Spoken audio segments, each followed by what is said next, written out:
una de ellas para nosotros la más, digamos, a la cual le hemos dedicado mucho tiempo y mucha presencia, es la Comisión de Energía, y la otra es esta precisamente que coordina la embajadora Elsa Kelly, que es la de Ambiente y recursos naturales y desarrollo humano. Le doy la bienvenida a Elsa Kelly, que veo que se ha conectado y nos acompaña. Estaba haciendo una pequeña introducción. La idea que habíamos conversado a principios de este año era que existía una relación íntima entre lo que es el diseño de una política energética, la política de un país. Y en este contexto de relación íntima entre ambas políticas, Jorge, se corta un poco lo que decís. Se nos ocurrió que sería sacar la cámara para evitar entonces.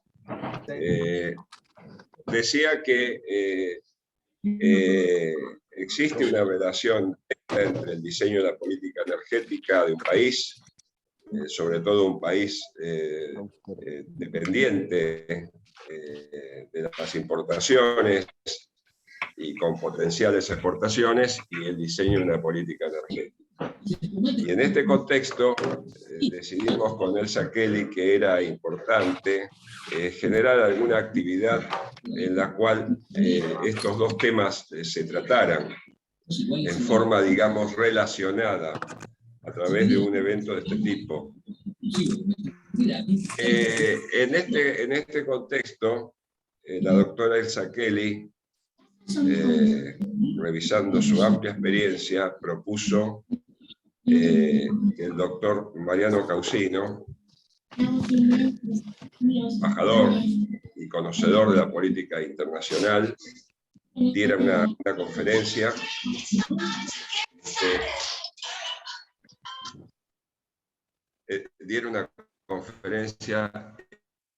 de estas características.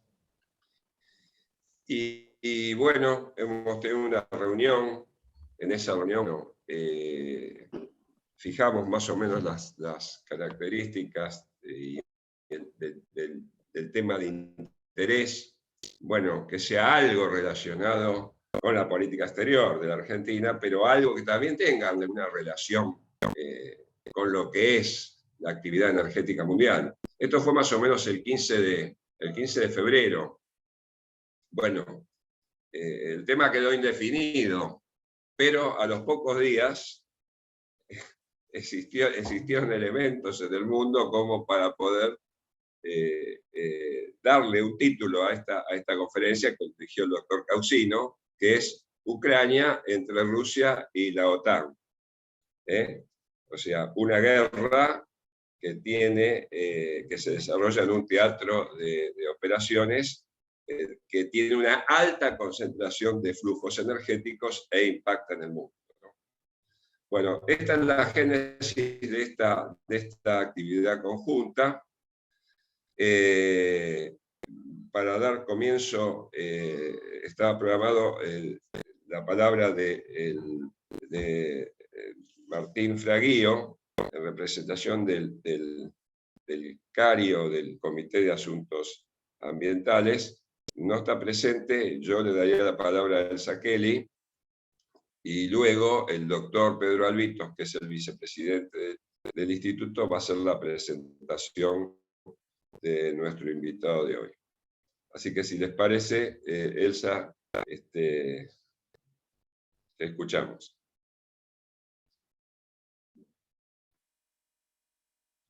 Desmuteate, por favor.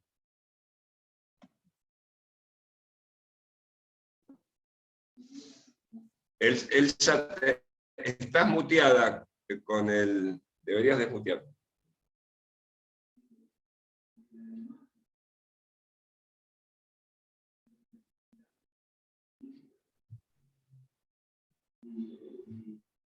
A ver si podemos... A ver, ya, creo que sí, ahora me oyen, ¿verdad? Ahí estás, perfecto, Ok. te escuchamos. Bueno, muchísimas gracias, doctor ingeniero La Peña, por esta presentación. Lo único que yo quiero destacar es la importancia que tiene para nosotros. Yo creo que en esto también puedo hablar por el CARI, de esta relación institucional, en este caso con el Instituto Mosconi, que usted tan dignamente preside.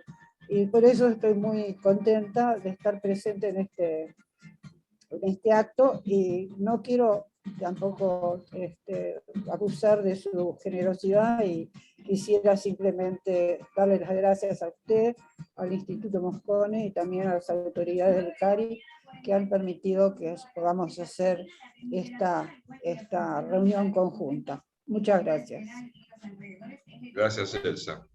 Bueno, escuchamos al doctor Pedro Albitos para presentar a nuestro invitado de hoy. Desmuteate, por favor.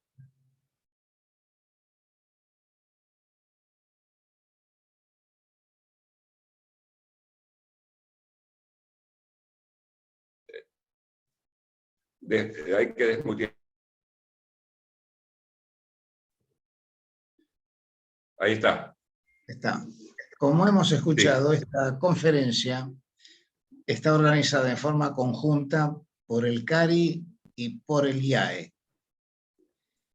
El tema a tratar, como también se ha mencionado, es de rigurosísima actualidad. Ucrania entre Rusia y la OTAN. Y el invitado es el doctor Mariano Causino para desarrollar este tema. El doctor Causino es abogado y fundador y director de la Escuela de Ciencia Política y Gobierno de la UCES. Además, se ha desempeñado como embajador en Costa Rica durante los años 2016 y 2017, y en el Estado de Israel por el periodo 2017 al 2019. Es socio del Club Político Argentino y miembro del Instituto de Relaciones Internacionales de la Academia de Ciencias Morales y Políticas. Integra el Instituto Interamericano para la Democracia, con sede en Miami, y también es miembro del Comité Académico del CARI. Debo decirles además que luego de la conferencia del doctor Causino se abrirá una ronda de preguntas para los asistentes, que serán canalizadas por un coordinador. Cerrará el acto el presidente del instituto, el ingeniero Jorge La Peña, y estimamos la duración de este evento en 1 hora y 30 minutos aproximadamente. Bueno, finalmente resta lo más importante: escuchar a nuestro invitado, a quien le concedemos entonces la palabra. Doctor Causino.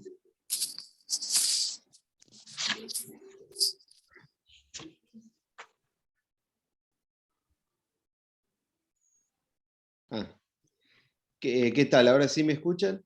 Te escuchamos bien. Bueno, perfecto. Bueno, en primer lugar, muchísimas gracias a las autoridades del Instituto y del CARI por convocarme, por invitarme a dirigir unas palabras sobre este tema, en especial a Jorge La Peña y a Elsa Kelly, a la embajadora Elsa Kelly, que me sugirió que yo podía serles útil esta mañana. Cuando hablamos efectivamente con el doctor La Peña, con el ingeniero La Peña y con y con la embajadora Jacqueline, al principio la idea era un poco hablar de Argentina, pero de la política exterior argentina, pero claro, los acontecimientos han ido cambiando, lamentablemente para mal, pero se ha transformado la realidad en ineludible, y es útil aprovechar este tiempo para ver el escenario global, que en este caso está presentado en torno a la situación en Ucrania, porque tiene consecuencias mundiales y obviamente también en la región sudamericana y por supuesto en la Argentina. Ahora yo he armado acá una pequeña presentación porque, para ilustrar un poco la charla a través de algunas imágenes y mapas, mientras yo voy hablando, porque es más ilustrativo y creo que es más gráfico ver esto. Entonces yo lo que necesitaría es a ver si puedo acá compartir, déjame ver. Un minuto. Quiero compartir la pantalla y mostrarles estas imágenes, esta presentación, que creo que va a ser mejor. A ver, un minuto. Bueno. Ahí. ¿Se ve bien? Ahí dice Ucrania entre el... ¿Sí? Ok. Bueno, entonces, vamos a comentar este tema que tenemos hoy. Esto, ¿no? Aquí. Bueno, el punto de partida de la crisis que se está desplegando en este momento, entre el que tiene como epicentro Ucrania y que encuentra a Ucrania atrapada una vez más entre Occidente y Rusia, o en este caso entre la OTAN y Rusia, tiene un punto de partida hace unos 1000 años, cuando una serie de tribus eslavas, que después se configuraron en torno a una especie de liga de principados eslavos, conformaron lo que se llamó el Rus de Kiev, o el Kievan Rus, que es el origen mismo de la civilización rusa, si es que puede hablarse de tal cosa, pero es la idea de que ese grupo de tribus eslavas se fueron expandiendo a lo largo de las distintas geografías en torno al Principado de Kiev y dando inicio a lo que hoy es Rusia, razón por la cual los rusos, sobre todo, sostienen la idea de que Rusia, Bielorrusia y Ucrania forman parte de un mismo y único pueblo.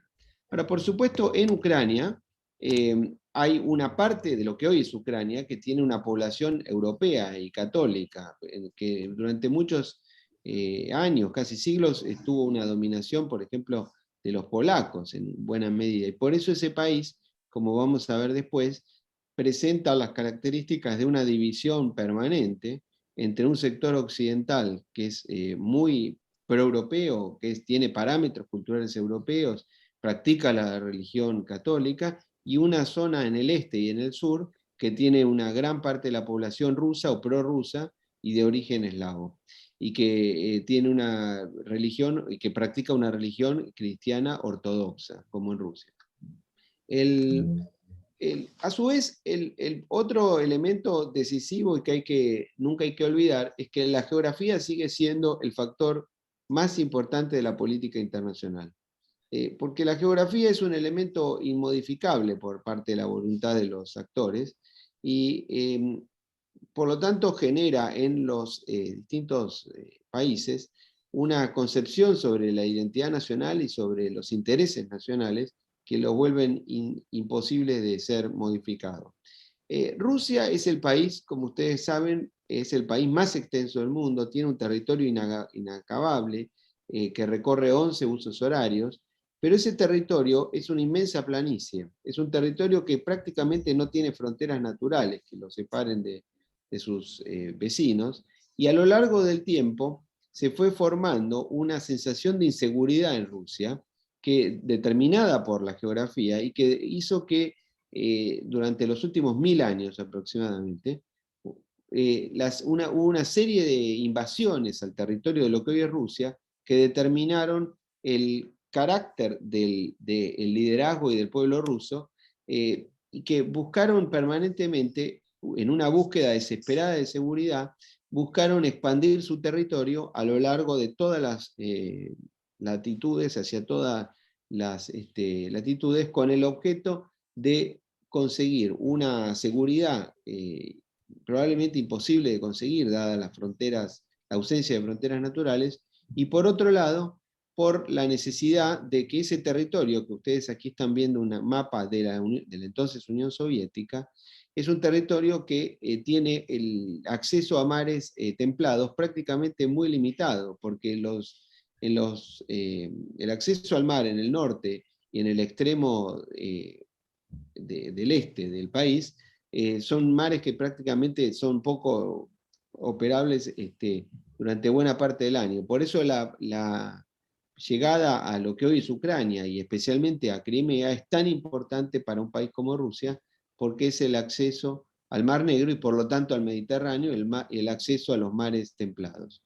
Bueno, este mapa de la Unión Soviética, lo que yo les quiero mostrar aquí, que reflexionemos sobre el hecho de que ese país, a lo largo de siglos, buscó expandirse y el punto de mayor expansión lo logró hace solamente 50 años, en 1975, cuando las potencias occidentales le reconocieron, acá voy a mostrar, en este acuerdo que tuvo lugar en el verano de 1975, en la Conferencia de Seguridad de Helsinki, en esa oportunidad las potencias occidentales, en este caso representados allí por el presidente Gerald Ford, reconocieron a Rusia las seguridades de sus conquistas de posguerra, es decir, en el sentido de que se le iban a reconocer a la Unión Soviética las posesiones que había conseguido después de la Segunda Guerra Mundial.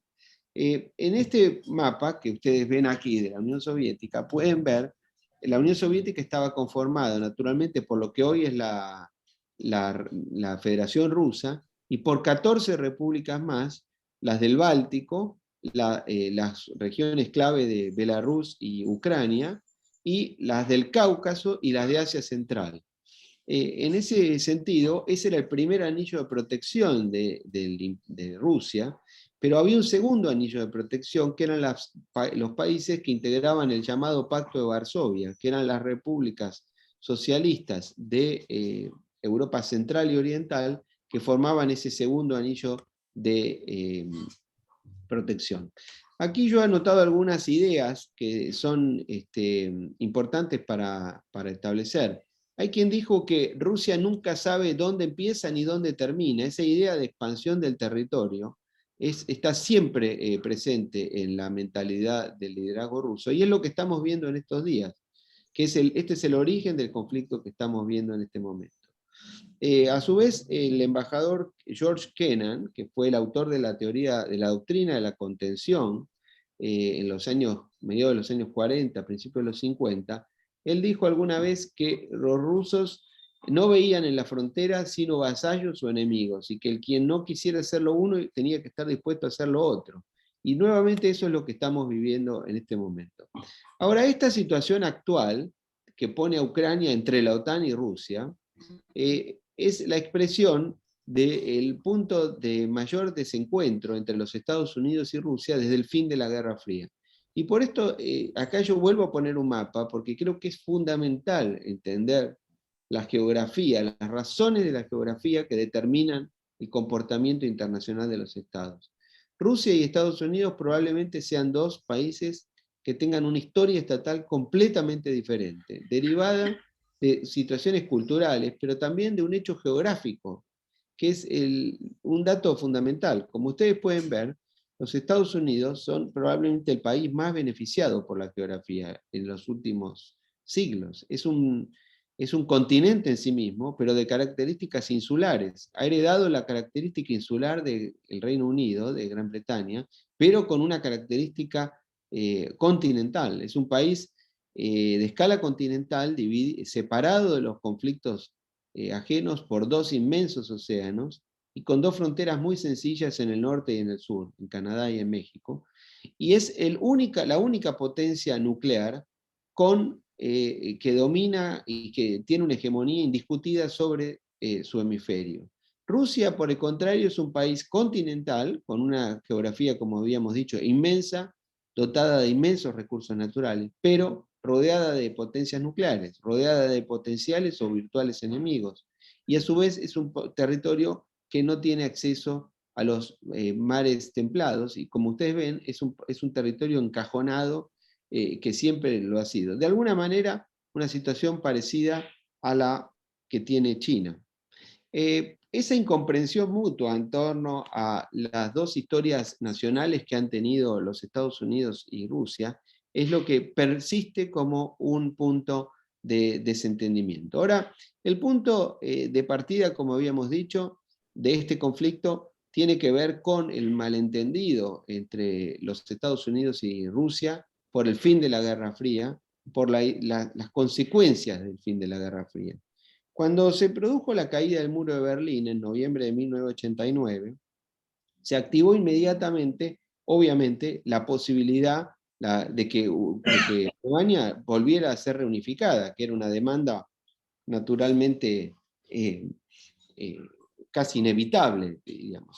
Pero ustedes saben que la unificación alemana, cada vez que Alemania se fortaleció, Alemania generó, al menos en los dos últimos siglos, pero sobre todo en el siglo XX, una alteración del balance de poder europeo. Y siempre en Europa, la unificación alemana fue vista con inquietud.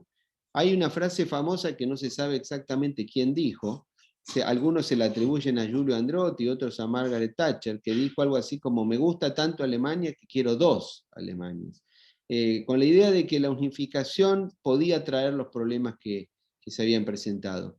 Ahora, los americanos obviamente apoyaron la idea de la unidad alemana, a pesar de las inquietudes europeas, y hay un momento clave que tiene lugar en febrero de 1990, más precisamente el día 9, en esa imagen que ustedes ven a la derecha, en la que está el entonces secretario general de la Unión Soviética, Mikhail Gorbachev, y el secretario de Estado norteamericano James Baker, que era el jefe de la diplomacia de la administración Bush padre. En esa reunión, Baker le dijo a Gorbachev que la unificación alemana no iba a suponer una expansión de la OTAN hacia el este. Y dijo una frase que dice: not an inch eastward, ni una pulgada hacia el este. Esa promesa fue mantenida por el presidente Bush padre, fue mantenida durante los primeros años de la administración Clinton, pero esa promesa los rusos interpretan que fue quebrada, que fue violada por Estados Unidos, porque a fines de los 90 comenzó una ola de expansión de la OTAN a lo largo de los países que habían integrado el Pacto de Varsovia y algunos que habían sido directamente repúblicas soviéticas como los del Báltico.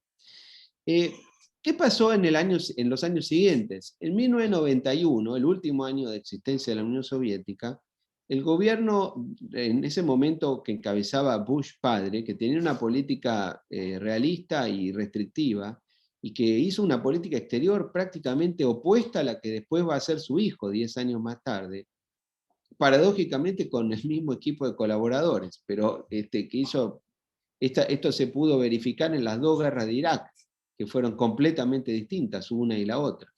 En ese momento, en el verano de 1991, el presidente Bush hizo un discurso que pasó a la historia como el Chicken Kiev Speech, porque William Safire en el New York Times escribió un artículo que le puso ese nombre, pero básicamente lo que Bush padre dijo en ese momento fue que las tendencias separatistas, que las tendencias centrífugas en el imperio soviético iban a traer problemas, y advirtió sobre las tendencias nacionalistas suicidas en Ucrania, que es un hecho que hoy vemos, más allá de si uno puede interpretar si tenía razón o no, porque probablemente había razones de ambos lados, pero esa cuestión es lo que está ocurriendo aún hoy. Bueno, pero ¿qué pasó? En las semanas, en los meses siguientes, ya a fines del año 1991, los gobiernos de Bielorrusia, de Rusia, que ya había elegido a Boris Yeltsin como presidente en junio de 1991, y de Ucrania, declaran su independencia de la Unión Soviética. Esto tuvo lugar el 8 de diciembre de 1991, en un acuerdo que se llama el Acuerdo de Beleyova. Puede ser que lo esté pronunciando mal, pero Beleyova es un bosque en las afueras de Minsk, de Bielorrusia. Lo cierto es que allí determinaron que se separaban de la Unión Soviética y que formaban un nuevo Commonwealth.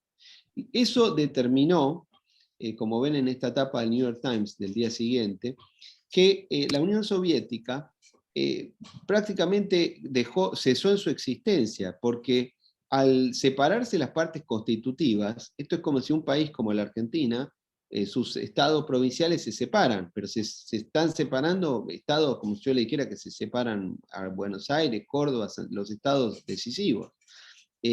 O si en los Estados Unidos se desmembraran los estados que forman la Unión. Eso provocó que 15 días más tarde, ya el 25 de diciembre del año 1991, el secretario general Gorbachov renunciara y la Unión Soviética cesara tanto en su condición de realidad geopolítica como en su realidad, en su condición de sujeto de derecho internacional. Y ahí se produjo un hecho que probablemente muchos recuerden, cuando se vio en vivo y en directo el cambio de la bandera roja por la bandera tricolor en el Kremlin, la tarde o la noche del 25 de diciembre de 1991, último día de la Unión Soviética. Ahora, ¿por qué es tan relevante esto hoy? Porque Ucrania es, y era, y seguirá siendo, una obsesión para los rusos. Porque Zbigniew Brzezinski, probablemente el pensador más influyente en el Partido Demócrata especialmente, que siempre se dice que es el equivalente a Kissinger para los republicanos. Brzezinski, que era polaco, que era muy antirruso, por supuesto, él explicó en una frase simple pero muy profunda que con Ucrania Rusia adquiere las características de un imperio. Sin Ucrania, Rusia deja de ser un imperio. Y ese país, lo que experimentó a comienzos de los años 90, fines de los 80 y comienzos de los 90, fue una suerte de cambio de estatus internacional y una sensación de una humillación importante. Por eso Richard Nixon murió en 1994, pero en 1992 él envió un memo al presidente Bush y a otras personas muy influyentes en la administración y en la política norteamericana, con el objeto de que eso trascendiera, y de hecho se publicó poco después en el New York Times y en el Wall Street Journal. Él advirtió a Bush y también a Al Gore, por ejemplo, que era candidato a vicepresidente, que Estados Unidos debía tratar a Rusia con el respeto y la consideración de un ex imperio, que si no lo decían, iban a provocar los sentimientos, iban a estimular los sentimientos de humillación que siempre tienen los rusos y que podían terminar en una situación que de alguna manera se está presentando en la actualidad. En ese libro que yo pongo ahí, es un libro que escribe una historiadora, que son unos diálogos que ella tiene con el expresidente Nixon, que por eso se llama Nixon in Winter, porque es ya el final de la vida de Nixon. Cuando Nixon ya había logrado una cierta rehabilitación en su figura. Ustedes saben que Nixon es una figura enormemente controvertida en los Estados Unidos, pero a quien se le reconoce un gran mérito en la apertura a China y en materia de política exterior. Ahora, en 1994 tiene lugar un punto central para Ucrania. En 1994, en el llamado Memorándum de Budapest, se alcanza un acuerdo en el cual el gobierno ruso, encabezado por Boris Yeltsin, como ven en esta foto, y el gobierno norteamericano, con Clinton, acuerdan que Ucrania va a devolver las armas nucleares, que eran, por supuesto, que habían pertenecido a la Unión Soviética, pero que habían estado instaladas en territorio ucraniano, a cambio de que se le reconociera la integridad territorial de Ucrania. En esa imagen ustedes pueden ver a Yeltsin, yendo de izquierda a derecha, a Clinton, al presidente Kuchma, que era el presidente de Ucrania, y en el extremo a la derecha se ve al entonces primer ministro John Major, primer ministro británico, quienes son los garantes del acuerdo del Memorándum de Budapest. Ahora, a partir de mitad de los años 90, comenzó en los Estados Unidos un debate en torno a la expansión de la OTAN. La expansión de la OTAN generó una disputa intelectual en los Estados Unidos y en Occidente en general. Por ejemplo, el embajador Kennan, de quien habíamos mencionado, él tiene un artículo muy importante, el 5 de febrero de 1997, en el New York Times, que dice que la expansión de la OTAN iba a ser un error catastrófico, porque iba a provocar los sentimientos rusos, iban a terminar generando que Rusia, en vez de democratizarse o de buscar algún tipo de entendimiento con Occidente, iba a profundizar sus sentimientos más primitivos, como hemos visto en esta brutal invasión que tuvo lugar ahora. Hay otros autores que también sostienen esta idea, como Mearsheimer y en alguna medida Kissinger, o Stephen Cohen, que han dicho que lo que los Estados Unidos hicieron fue una suerte de cruzada civilizatoria, de expansión de la democracia, y que terminó teniendo estos conflictos.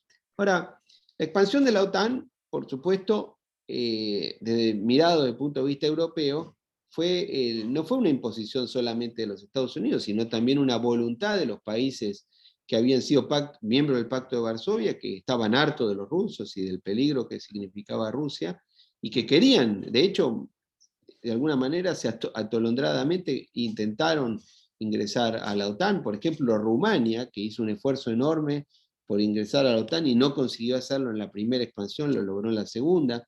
En la primera expansión, en 1999, lograron ingresar a la OTAN Polonia, Hungría y entonces Checoslovaquia. Como ustedes pueden ver aquí en este mapa, aquí están los países, los que están en azul oscuro son los miembros originarios de no originarios, pero anteriores a 1989.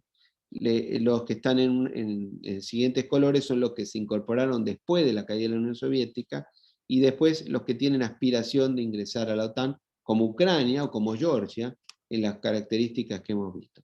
Ahora, en los años 90, Rusia estuvo muy debilitada, y Rusia tuvo una política exterior bastante cercana a los Estados Unidos, y esos años hicieron que Rusia, si bien no compartía esa idea, tuvo que aceptarlo. Por el cambio de estatus internacional que hemos visto, que mencionamos de Rusia, el síndrome de potencia disminuida que ese país, ese liderazgo vivió, y por la persistente caída del precio del petróleo.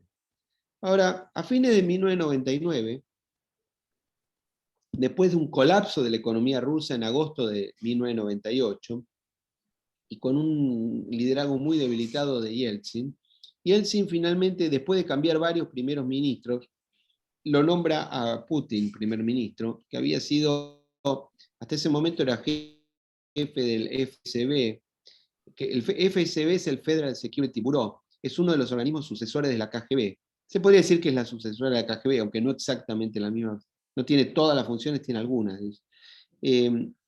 Y era una persona desconocida, por supuesto, en Occidente, y no era conocida en Rusia más que en la administración, pero Putin, cuando llega al gobierno, encuentra una situación muy importante, que es un tema que ustedes conocen bien. En Rusia, el precio del petróleo es decisivo para entender la historia rusa. La historia rusa se explica en gran medida, en el siglo XX al menos, en las últimas, o digamos de la segunda mitad, de la Guerra Fría hasta acá, por el precio del petróleo.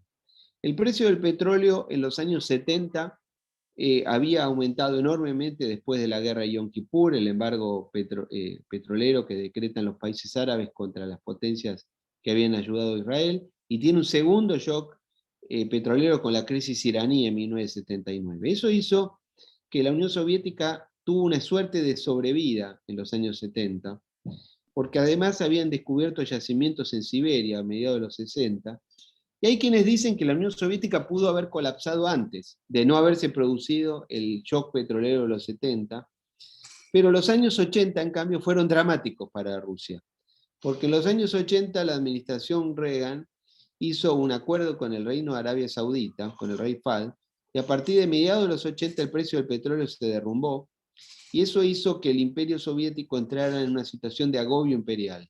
Como consecuencia del aumento del gasto de defensa que hizo Estados Unidos, que al mismo tiempo obligaba que la Unión Soviética aumentara el gasto de defensa al tiempo que le bajaba el precio del petróleo. Pero como ustedes ven, ya a fines de los 90 y comienzo de los 2000, el precio del petróleo comienza a subir. Y eso encuentra a Putin en el gobierno ruso, y esta primera década de los 2000 llevó el precio del petróleo de algo así como $15, llegó a valer $147 en el año 2008. Eso es lo que explica la enorme popularidad de Putin en los primeros 10 años de su gobierno. En esos primeros años, Rusia hizo una política exterior pro-occidental, fue aliado de los Estados Unidos en la operación que hizo Estados Unidos en Afganistán, hizo una serie de concesiones muy importantes, cerró las bases de Cuba, cerró una base en Vietnam, que eran reliquias de la Guerra Fría, pero la guerra de 2003, la segunda guerra de Irak, encontró a Rusia en las antípodas de Estados Unidos, porque Rusia se opuso a la invasión que hizo Estados Unidos y el Reino Unido, España y algunos otros países a Irak en 2003, sin la autorización del Consejo de Seguridad, y eso dividió a Rusia y alejó nuevamente a Rusia de los Estados Unidos. Eso tuvo tiene dos puntos de partida, uno es la guerra de Irak del 2003, y el otro son las llamadas revoluciones de colores, cuando los rusos empezaron a advertir que había un estímulo por parte de las potencias occidentales de situaciones de desestabilización en Georgia, en Kirguistán y especialmente en Ucrania en el año 2004. En la llamada Revolución Naranja que tuvo lugar ese año, cuando en una elección controvertida entre un candidato pro-occidental que era Víktor Yushchenko y un candidato prorruso que era Víktor Yanukovych, una elección con fraude, con envenenamientos, bueno, que ustedes recordarán, pero que tuvo las características que suelen tener las elecciones ucranianas, que presentan las divisiones del país. Fíjense, acá yo incorporo este mapa para entender un poco qué es lo que ocurre en Ucrania. Fíjense que el sector occidental de Ucrania, todo el sector que estamos viendo en rojo y en naranja, todo en esta zona, este sector, aquí la población es muy antirrusa, es una población católica, es una población europea, que tiene parámetros europeos, que quiere pertenecer a Europa, que durante tiempo fue parte de lo que hoy es Polonia, y que tiene un comportamiento electoral evidente. Fíjense, Yushchenko en esa elección sacó porcentajes que llegaron al 90% en esas regiones. Pero el candidato prorruso, Víktor Yanukovych, obtuvo porcentajes gigantescos en el este y en el sur. Fíjense en Crimea, en el sur, 81.99. Fíjense en las regiones de Donetsk y Lugansk, que son las regiones hoy separatistas, 92-96%. Esto es lo que explica un país tan dividido. Y este segundo mapa, este es un mapa étnico de Ucrania. Fíjense el idioma que se habla. En el norte, en la zona occidental, obviamente hablan ucraniano. En el centro se van mezclando, y en el sur y en el este hablan ruso. Son poblaciones rusas, o originarias o implantadas durante el periodo soviético. Acercándonos a la actualidad, lo que ha ocurrido en el 2005, Putin hace el discurso más famoso de su vida, cuando él dice que la caída de la Unión Soviética fue la catástrofe geopolítica más grande del siglo. Él lo que busca explicar ahí es que desestabilizó el orden de la Guerra Fría, que había sido un orden muy cuestionable, pero muy estable al mismo tiempo, y que decenas de millones de ciudadanos rusos, aproximadamente 25 millones de rusos, quedaron viviendo fuera de Rusia en el fin como consecuencia de la caída de la Unión Soviética. Y eso es lo que explica la situación hoy en Lugansk y en Donetsk, como también en Georgia, en Abjasia, en Osetia del Sur. Ahora, en el 2007, Putin da un segundo discurso fundamental en la Munich Security Conference, que es algo así como el Davos de la seguridad. Y él ahí cuestiona directamente la existencia de la OTAN, porque él sostiene que si Rusia y Occidente han pasado a ser socios, y si el Pacto de Varsovia se disolvió, ¿por qué existe la OTAN? Vuelve a tener un punto de conflicto muy importante en el 2008, en la cumbre de la OTAN en abril de ese año en Bucarest, en Rumania, cuando las potencias occidentales hicieron una seducción a Ucrania y a Georgia de incorporarse a la OTAN, pero finalmente no los habilitaron. Pero eso hizo que el gobierno de Georgia, en ese momento de Mikhail Saakashvili, un gobierno muy proamericano y antirruso, hiciera la operación, la llamada Guerra de Georgia, en la cual en agosto de ese año Georgia intentó recuperar dos provincias como Abjasia y Osetia del Sur. Obviamente Rusia respondió, ahí hay población rusa, y obviamente esa guerra la ganó Rusia. Fue una guerra breve pero sangrienta, y obviamente, como era previsible, las potencias occidentales, después de estimular a los georgianos y a los ucranianos en este caso, no asistieron a Georgia, porque obviamente, desgraciadamente, esto es la realidad, ninguna potencia occidental se iba a meter en una guerra con Rusia por Abjasia o por Osetia del Sur. Pero esto es lo que ocurrió. Esto llevó unos años más tarde a una nueva crisis en Ucrania, la que tuvo lugar en el 2013-2014. Esa crisis se produjo porque ya un gobierno prorruso como el de Viktor Yanukovych canceló una negociación con la Unión Europea, a cambio de ello firmó unos nuevos acuerdos con Rusia. Esto hizo el levantamiento de la población occidental ucraniana, el llamado Euromaidán. Hubo una represión violenta, feroz de las autoridades del gobierno de Viktor Yanukovych, que provocaron muchos muertos. Finalmente Yanukovych huyó del país, fue destituido. Los rusos sostienen que eso fue un golpe de Estado, los occidentales dicen que fue una revolución. Obviamente es un mismo fenómeno que puede ser interpretado de dos maneras, pero lo que ocurrió es que en ese mismo momento Rusia aprovechó la circunstancia para recuperar o para anexar o invadir, de acuerdo a la narrativa que se prefiere elegir, la península de Crimea. Eso provocó una ola de condena muy importante, y eso provocó un descenso nuevo en las relaciones entre Estados Unidos y Rusia, y Occidente en general y Rusia. La consecuencia de eso fue que Rusia tuvo que reorientar sus prioridades estratégicas hacia el Asia, profundizar su relación económica con China, y en los últimos 10 años se profundizó una relación entre Rusia y China que es contraria a la geografía y contraria a las razones históricas, que siempre han tenido una relación muy mala entre Rusia y China, pero con la situación de que a su vez hay una alteración en la relación entre estas dos potencias, dado que hoy la potencia decisiva en el siglo XXI es China y no la ex Unión Soviética. Por eso esa etapa de The Economist, hermanos de Brothers in Arms, en la que se ve un oso panda gigante y un osito ruso pequeño en la falda de China.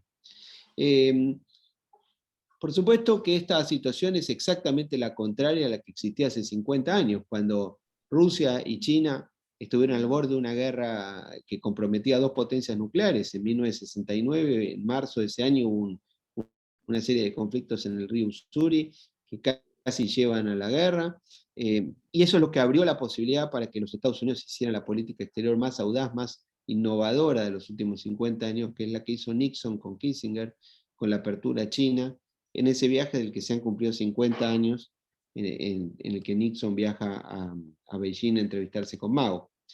Esta situación es la que nos lleva al punto actual, en el cual hay una guerra absolutamente condenable, por supuesto, en la que se está desplegando en este momento, y en la cual la Federación Rusa ya directamente hizo una operación militar directa sobre el territorio ucraniano, ha roto el sistema de Naciones Unidas, ha violado el principio de integridad territorial y ha generado una ola de rechazo inmensa en el mundo.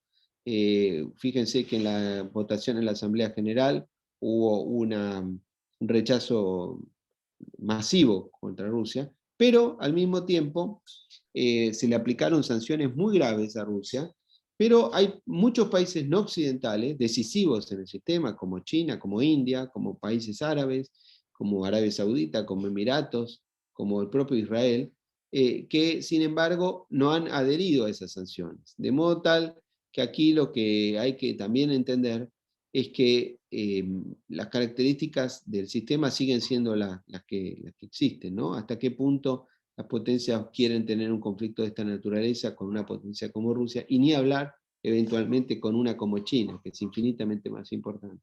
Este mapa tiene unos días, está ya desactualizado, porque por ejemplo en Mariupol ya aquí hay un avance ruso importante, y Rusia prácticamente ya controla todo lo que rodea el mar de Azov y ha avanzado aún más en esta situación. Este último mapa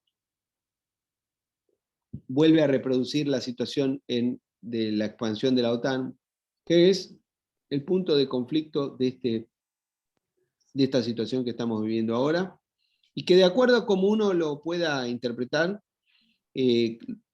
Ucrania obviamente se siente rodeada por Rusia, y tiene razón, y Rusia de hecho invadió Ucrania, pero Rusia se siente rodeada por la OTAN, que es, fíjense que esos países son los que justamente hacían de protección para ese país que siempre se ve a sí mismo inseguro, perseguido y con un grado de paranoia muy importantes.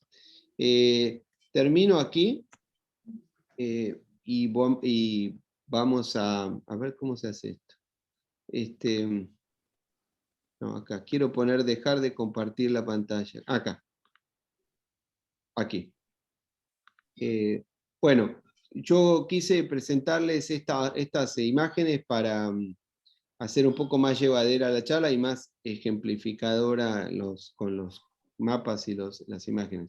Así que bueno, yo pararía aquí, y si hay preguntas y yo estoy en condiciones de responderlas, va a ser un gusto.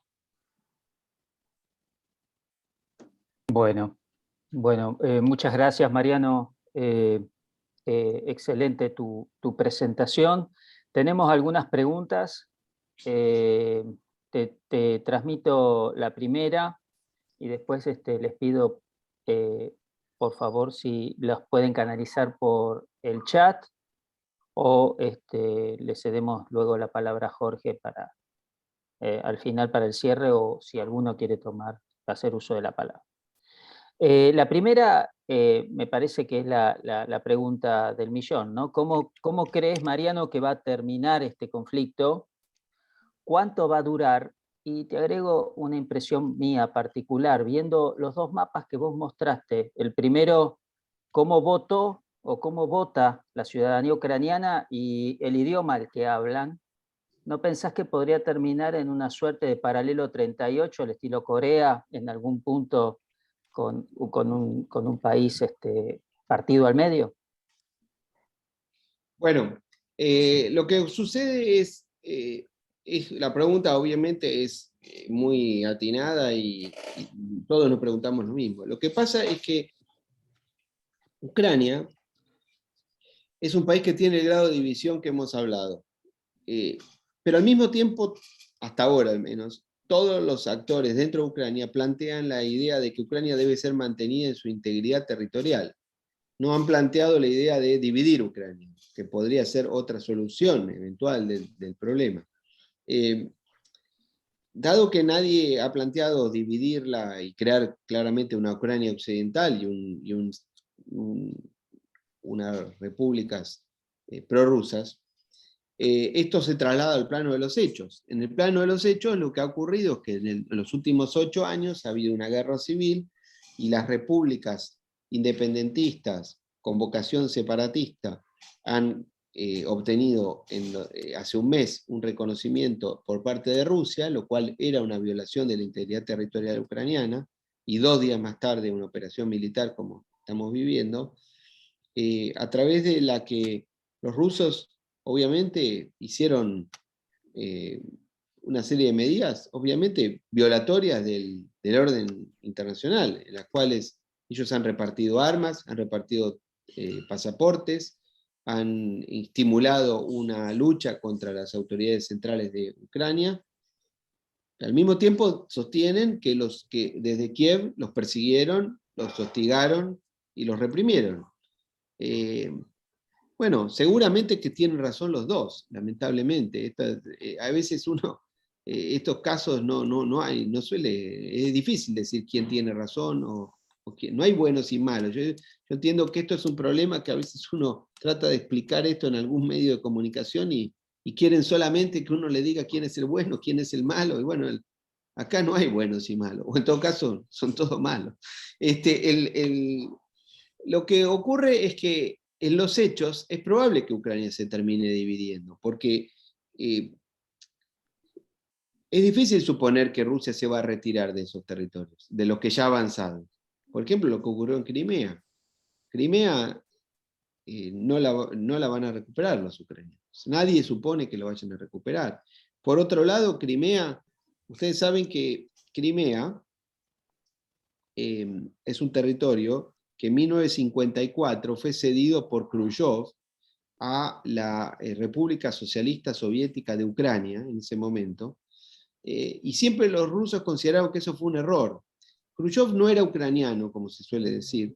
Khrushchev nació en las adyacencias de lo que hoy es Ucrania, pero se crió en Ucrania y Khrushchev fue líder del Partido Comunista en Ucrania. Y el que sí era ucraniano era Brezhnev.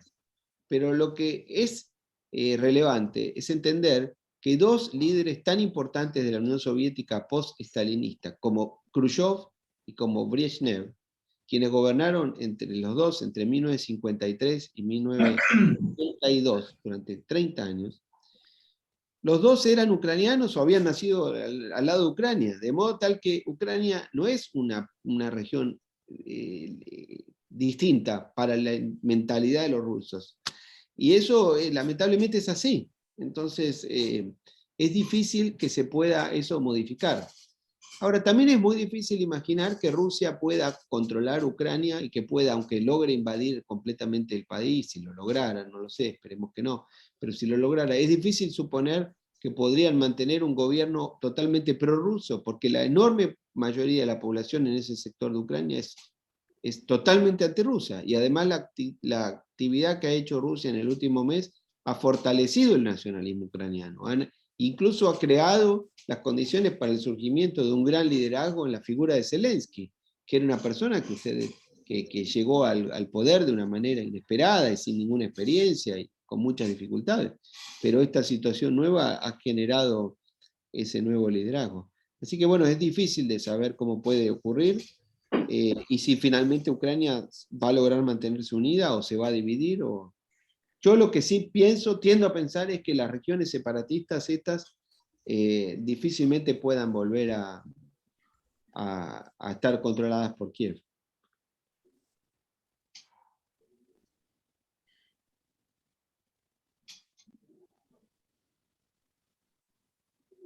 Hay un montón de preguntas escritas, pero supongo que Jorge las irá sí, me tocó a mí la coordinación de las preguntas, por eso. Sí. ¿Crees, Mariano, que la OTAN podría atacar a Rusia o siempre va a ser un escudo defensivo? Y quizás podríamos unirla con la pregunta de Alicia Tobal, que dice qué probabilidad hay que China se involucre en este conflicto. Bueno, la OTAN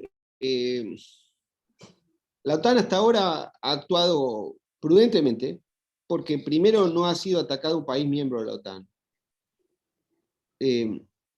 Por otro lado, hay un reclamo del gobierno ucraniano de que se declare una zona que se prohíban los vuelos sobre territorio ucraniano, pero eso es considerado como un acto ya muy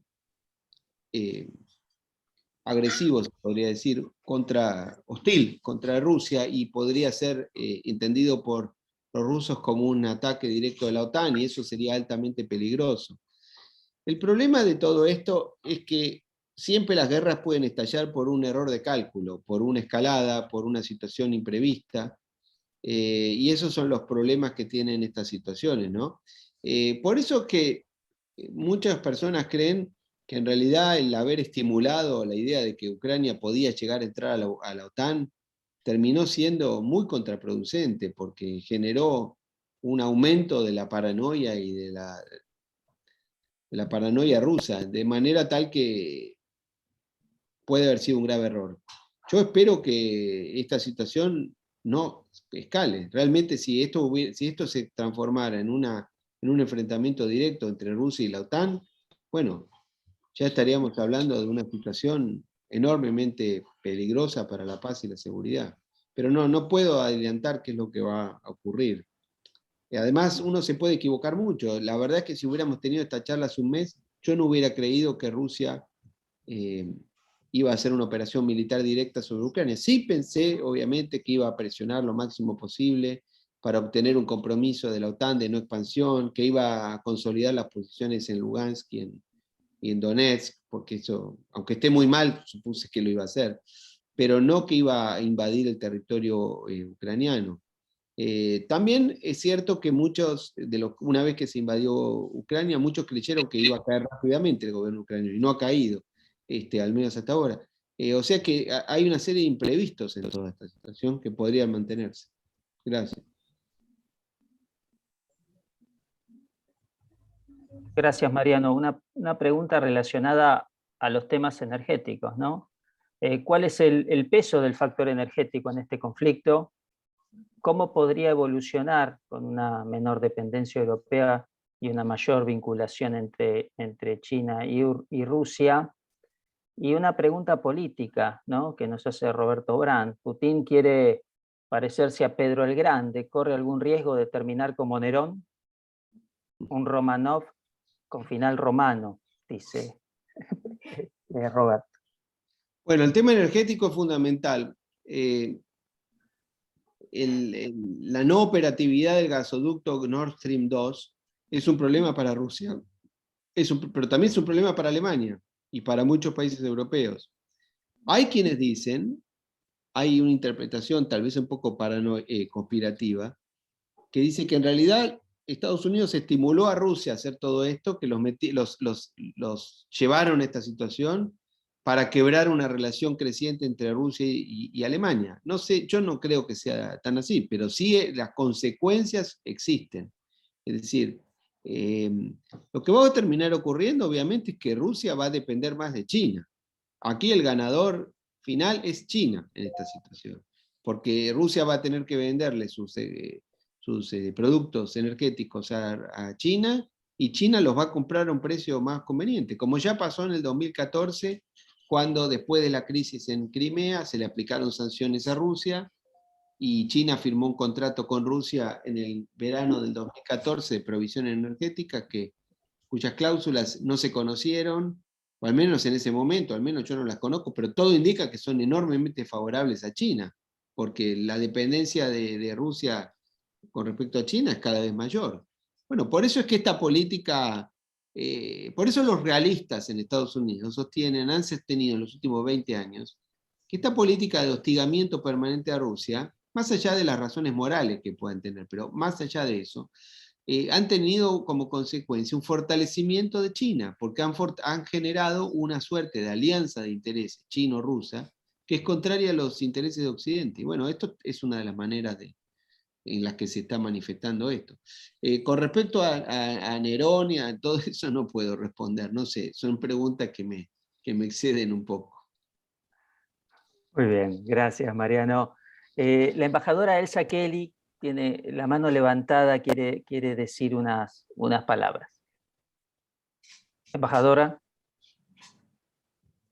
tiene que desmutearse. Está. Ahí está. Ahí. Ya creo que estoy.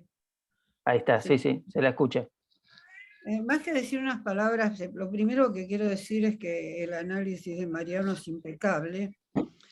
Desde el punto de vista pragmático, vale decir, digamos, lo que él dice, obviamente, digamos, es difícil de no estar de acuerdo, vale decir, porque él está planteando, digamos, una situación, digamos, que se da en los hechos.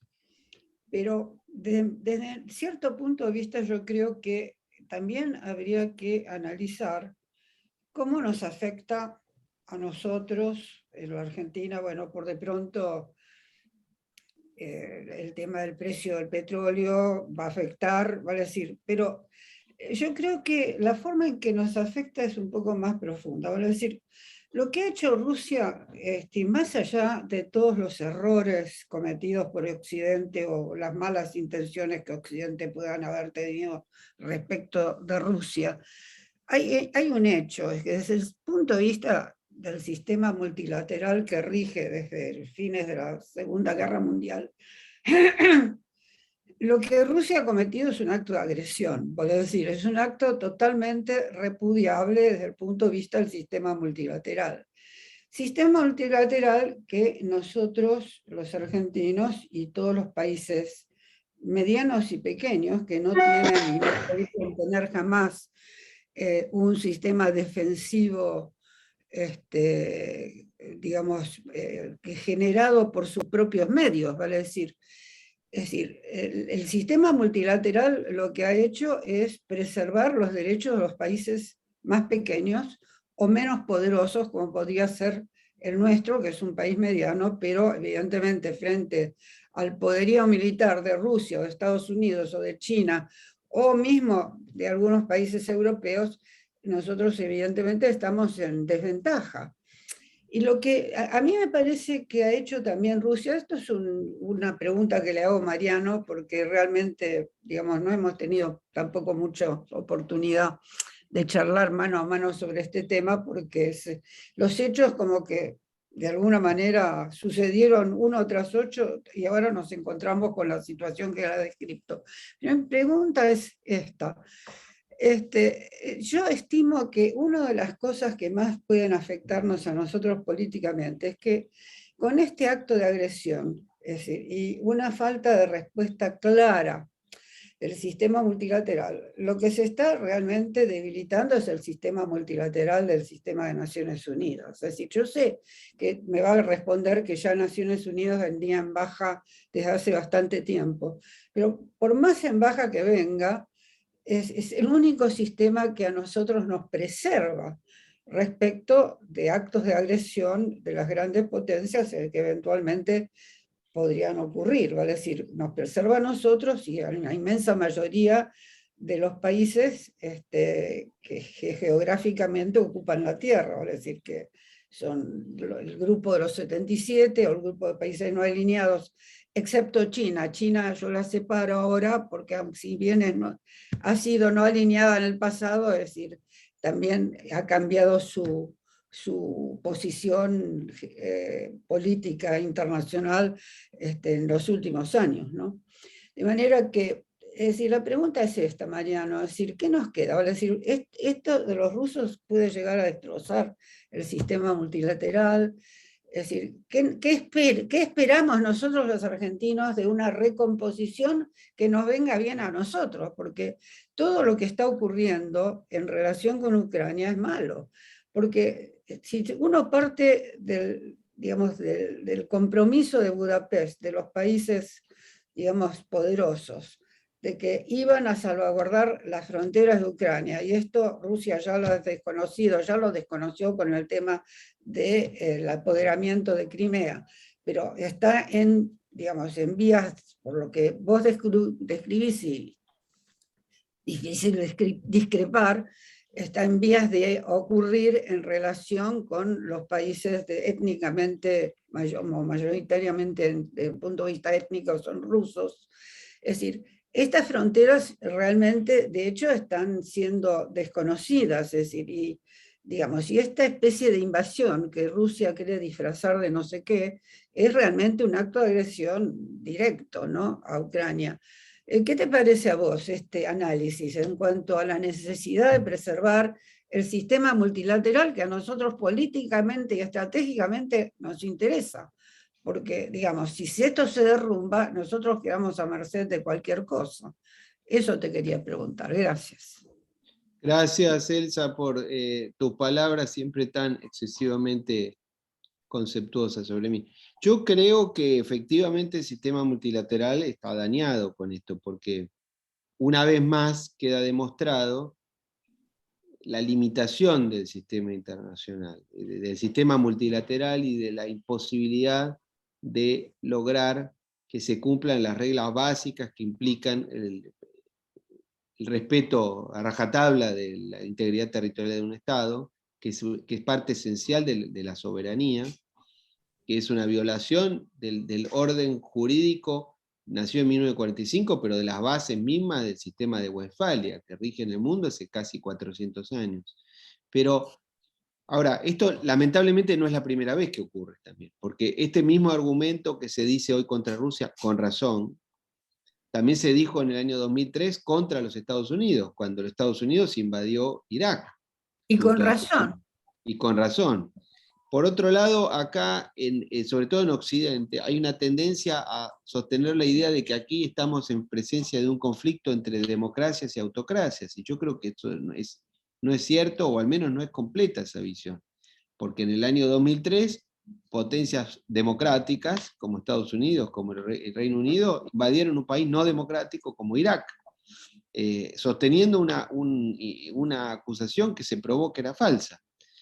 Ahora Rusia está haciendo lo mismo, porque Rusia sostiene, Rusia está haciendo una guerra preventiva, y lo mismo que hizo Estados Unidos con Irak, la idea de que como Ucrania está a punto de entrar a la OTAN, entonces lo invado antes de que lo haga.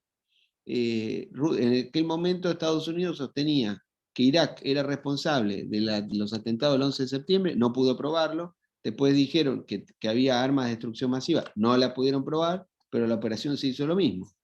Consecuencia de todo esto es indudable que lo que dice el embajador Al-Zakeli es exactamente así. El orden multilateral sirve mientras nos sirve y deja de servir cuando deja de servirnos.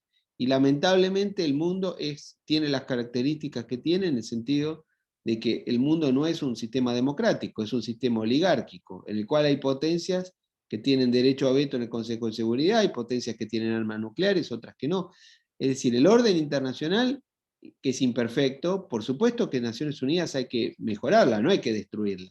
Todos los organismos internacionales y multilaterales hay que tratar de propender a su mejora, no a su destrucción. Lo mismo podríamos decir en el caso regional, yo creo que hay que fortalecer a la OEA, no hay que destruirla. O crear otros organismos en paralelo que lo único que hacen es deteriorar al sistema interamericano. Pero en el orden multilateral, países medianos como la Argentina tienen que insistir en que el orden multilateral sea preservado, sea respetado y sea profundizado. Ahora, la posibilidad de ahí a lograrlo en el corto plazo es limitada, obviamente. Lamentablemente es así. Lo que es positivo, lo único que sí es positivo, es que ha habido una ola de condena muy importante contra Rusia en cuanto a la violación de la integridad territorial de un Estado. Incluso China condenó esa violación, porque tampoco está en el interés de China que esto se propague. Ahora, de ahí a que asistan, a que la OTAN ingrese, bueno, probablemente el problema de estas cosas es que pueden generar un problema adicional. Pero estos problemas en general no tienen solución. Ese es el drama de estos conflictos geopolíticos, que suelen mantenerse en el tiempo, suelen ser en alguna medida inagotables, ¿no? Y queda demostrado una vez más cómo la civilización es un camino lento, es un aprendizaje lamentablemente lento, no es una cosa... Es decir, acá estamos viviendo el fin de la posguerra fría, pero el 1990-91 había una ola de optimismo en el mundo que se probó exagerada.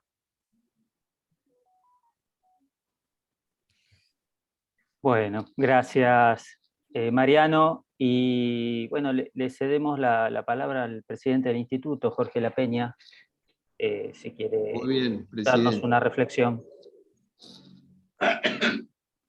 Bueno, muchas gracias a Mariano Causino, a Elsa Kelly, por todo lo que en definitiva que han sido figuras fundamentales para esta conferencia se diera y tuviera el nivel que ha tenido y que para todos nosotros es un gran aprendizaje, también un gran llamado de atención, nos ha abierto pocas reflexiones para hacer, más allá de los agradecimientos, ¿no?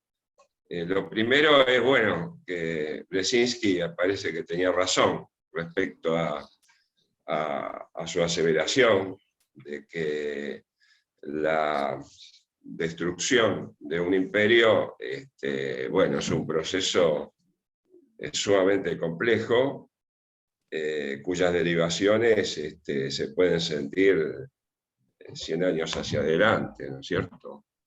Y acá estaríamos ante una situación de ese tipo no resuelta bien, o no bien resuelta por la comunidad internacional en todo caso, ¿no? Yo digo, bueno, evidentemente el ejército ruso es violento, como por su condición de ejército, ha invadido, esto está prohibido por el orden internacional, y posiblemente vaya a ganar. O posiblemente este conflicto se resuelva. Ahora, no queda resuelto el problema de fondo, que es el que ha planteado Brzezinski, es decir, las fronteras seguras y garantizadas por todos. Como decir, bueno, estas armas no se usan y estas son las condiciones, y no adelanto ningún peón en este juego de ajedrez, no muevo el caballo, no te amenazo, etc. Y acá me parece que este tema, ya sea que Rusia retroceda o no retroceda, o que rompa o no rompa, o que mate o no mate más, elimine más vidas, este tema no queda resuelto. Porque si el problema era eliminar, o sea, el arsenal nuclear no solo en cantidad de bombas, sino también eliminar el Pacto de Varsovia y la OTAN, y esto no fue cumplido, bueno, no sé cómo este tema se va a evitar que no se vuelva a reproducir en un país de al lado, aunque se resuelva esta vez el tema de Ucrania, ¿no? Entonces, esta conferencia realmente a todos nosotros, sobre todo los que no tenemos un entrenamiento en el análisis geopolítico, nos ha abierto el panorama de una forma extraordinaria, y sobre todo las contestaciones a estas últimas preguntas, ¿no es cierto? Es decir, Estados Unidos hizo lo mismo en Irak. Entonces, evidentemente hay un doble estándar. A esto se lo permite, al otro se lo critica, etc., ¿no? Y me parece que esto es un desafío a la comunidad internacional para resolverlo. Ahora, cuando uno dice la comunidad internacional, dice, son 200 países, en 200 países hay de todo. Hay gente que no sabe leer, que no sabe escribir, que no puede llegar a comer. Uno diría, ¿cómo lo resuelven esto el Consejo de Seguridad, donde son 5? Y que entran en una mesa más chica que la mesa donde habitualmente almorzamos, ¿no es cierto? Si esto no se puede resolver entre los 5 grandes, que son los que tienen las bombas atómicas, bueno, me parece que estamos en una situación muy compleja. El mundo está en una situación muy compleja, es decir, respecto a su propio futuro. O sea, todos sabemos,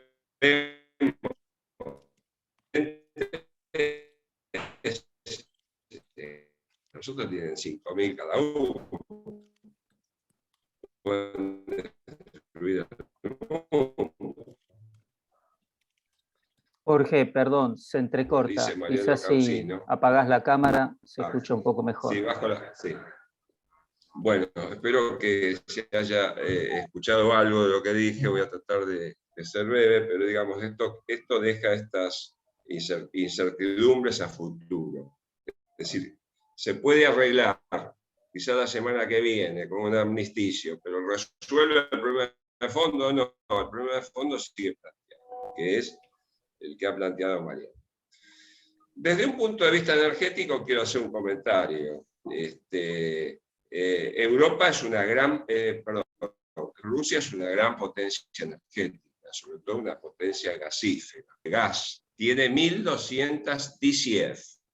1.200 TCF es mucho. El que le sigue es Qatar, que tiene 800 TCF. Y Argentina tiene 10 TCF. Esto da una dimensión de lo que es Rusia como potencia energética. Bueno, Rusia abastece el 40% de Europa, del gas de Europa. El 85% de las exportaciones rusas de gas van a Europa. Entonces, si este flujo se interrumpe por las razones que sean, o se invierte y va a otro lado, va a tener un impacto mundial fenomenal, cuyas consecuencias son imprevisibles. La primera pregunta es, ¿de dónde se va a abastecer Europa si no se abastece de Rusia? La segunda es, ¿qué va a hacer Rusia si no abastece Europa? En ese caso, la respuesta es más fácil. Si Rusia no se abastece Europa, va a abastecer China. China necesita gas para reemplazar carbón y para cumplir con los objetivos de control del cambio climático. Entonces, esto también puede tener unos impactos realmente extraordinarios. Y en el corto plazo, bueno, en el corto plazo estamos afectados porque la Argentina es un país importador de gas y, lógicamente, las interrupciones reales o potenciales del suministro de gas ruso a Europa han elevado los precios multiplicando por 5 o 6 veces el valor. Por supuesto, estos son precios que son de ocasión, es decir, está el estrangulamiento y el mercado de futuros responde aumentando los precios. Van a desaparecer tan pronto desaparezca el conflicto. Lo que pasa es que no sabemos cuándo termina el conflicto y si no escala a otras dimensiones, ¿no? Porque, bueno, acá la conferencia de Mariano nos marca que esto no está resuelto y por lo tanto un problema no resuelto es un problema que tiene final abierto. Todos esperamos que ese final no sea perjudicial, pero no se puede afirmar lo contrario, ¿no es cierto? Entonces, bueno, me parece, desde el punto de vista del objetivo que habíamos tenido en las charlas previas con Elsa y después con Mariano, yo como presidente del instituto estoy recontra agradecido de que esta exposición se haya hecho. He aprendido y hemos aprendido muchísimo, y esto va a alimentar seguramente muchas reflexiones del equipo del instituto, sobre todo reflexiones con vistas a lo que el instituto hace, que es formular políticas energéticas realistas de aplicación posible para la Argentina del futuro. Y bueno, no tengo más que agradecerte, Mariano, esta exposición tan interesante, tan amena, tan fundada y tan honesta, digamos, porque no has escatimado el aporte de datos y también decir dónde están o dónde estuvieron los posibles errores de los actores, sin hacer, descartando esa práctica que muchas veces se hace de disimular los errores de unos y poner de manifiesto los errores de los otros, ¿no? Así que bueno, muchas gracias a vos. No, muchas gracias a ustedes. Les agradezco a todos la presencia. Gracias a ustedes por invitarme. Lamentablemente este es un tema que va a continuar porque tiene que ver con los problemas de legitimidad del orden global actual para interpretación diferente de las distintas potencias. Muchísimas gracias, y le quiero agradecer muy especialmente a la embajadora Elsa Kelly, que fue quien me promovió para que habláramos en este día. Gracias a todos y a los amigos, que veo que hay muchos conectados. Bueno. Un abrazo. Muchas gracias. Para todos. Gracias a ustedes. Saludos a todos y muchas gracias. Gracias. Muchas gracias.